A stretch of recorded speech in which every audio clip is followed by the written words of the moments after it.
இந்த குழந்தை பாக்கியத்துக்காக இயங்கக்கூடியவங்க எல்லாருமே வந்து முருகனுக்கு திருநீர் வாங்கி கொடுத்து அதை காப்பா போட்டுக்கிட்டாங்கன்னா முகத்துக்கு வந்து காப்பா முருகனுக்கு போடுவாங்க.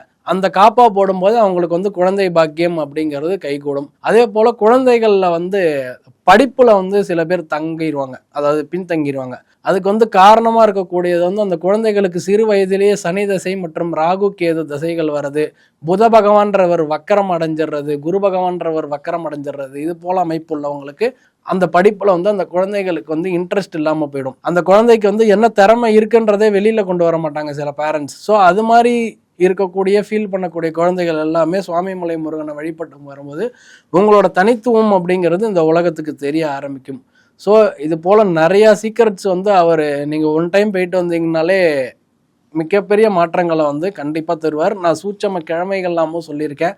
சூட்சம திதி அப்படிங்கிறத பார்க்கும்போது வளர்பிறை அல்லது தேய்பிறை சஷ்டி திதியில் போய் நீங்கள் வழிபாடு பண்ணும்போது இன்னும் சிறப்பாகவே இருக்கும். ஸோ இது மாதிரிலாம் பண்ணிகிட்டே வாங்க. குறிப்பாக எந்த ஆலயம் போனாலும் 24 நிமிடங்கள் வந்து எந்த விதமான தொந்தரவும் இல்லாமல் உட்காந்து பிரேயரை வச்சுட்டு வரும்போது கண்டிப்பாக வந்து உங்களுக்கு மாற்றம் ஏற்படும்ன்றதை நான் சொல்லலை, சித்தர்கள் சொல்லியிருக்காங்க.